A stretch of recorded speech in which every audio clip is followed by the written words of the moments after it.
Okay, this is a tour of our basement. We're coming down the steps in the middle of the house. I'm going to turn right. I'm actually going towards the back of the house.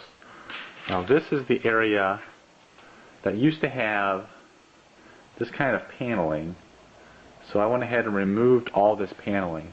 Now this is the exterior wall, the side of the house. And then this is the back wall. Now that's a Fujitsu inverter. This used to have, when it was built, just these baseboard heaters, but the previous owners put in a Fujitsu inverter. And this is our walkout, which you can kind of see in the back. We have these mounds on the side, but then we have a valley back there.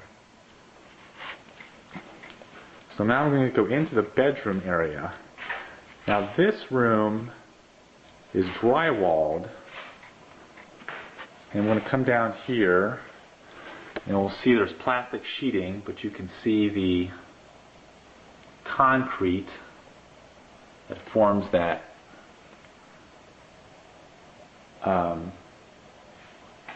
foundation support. There's the other Fujitsu inverter. So all along these walls we have the sheeting, and then there was insulation. It's been flood cut. Now about halfway down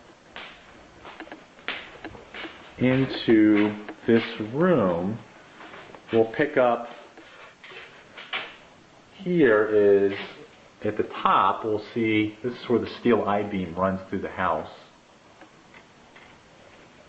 After it picks up on this side, we pick up the insulation that was original to the house that's glued onto the walls with some amazingly strong glue.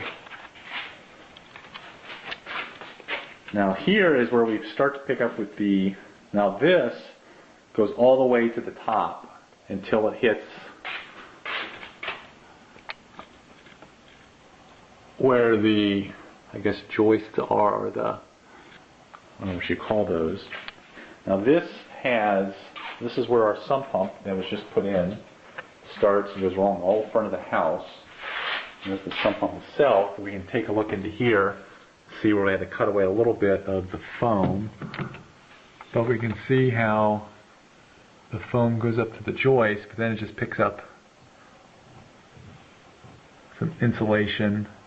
So assuming that's got to be the same way all the way around. But in the old house, this is like some kind of a drop ceiling, but at some point you can see there's like an acoustic tile up there. So there's a space between the new ceiling and the old ceiling. Now this was our old bathroom, and this was our closet. We would walk into a closet here.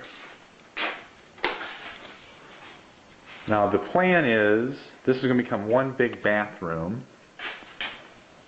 and then this area back here will be enclosed off into the width of the room into one big closet. Sump pump continues, but another thing to note is this is the backup valve that we had installed, and the backup valve is made by a company called Mainline. And it has a transparent top. You can see the gate if it's closed from backwater, and a clean out. We have to relocate the showers here. Toilet used to be there. Toilet now located here. The sink used to be there, but the valve necessitated having to expand the bathrooms. The shower will be here, double sinks over there. So right now, this is the laundry chute area, but now the sump pump continues. The trench for the sump pump continues. Now we're into the unfinished part of the basement, and we can see where I had stripped off the old insulation, and we'll see that insulation picking up over here again, because I did have some wetness, and I initially tore it off a year ago, figuring out how widespread it was. So this continues along this wall, along with the, now the trench stops there, but this wall picks up with the insulation to the wall. Now we're coming back around to the staircase and back into the finished part of the basement. And we pick up here some kind of a concrete block that the I-beam is sitting on.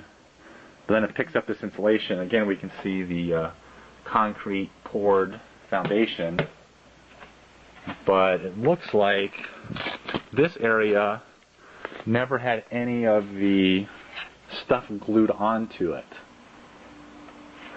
So this might be original to the house, is my guess. Now the foam itself that's on the walls is pretty thick.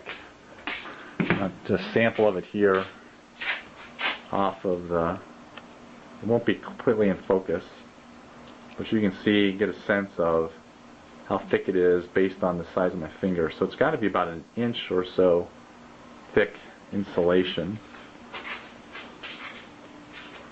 And so that's kind of a quick tour of the project we're looking at. So I'm wondering, I'll obviously spray foam this whole area here. That's easy because we've got it all ripped out already.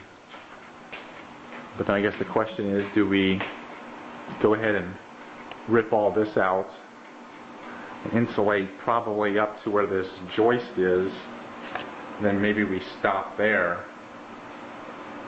But I guess my concern with this area is at the top where, I don't know what you call that space between the joist and the top of the house. So I'm not sure.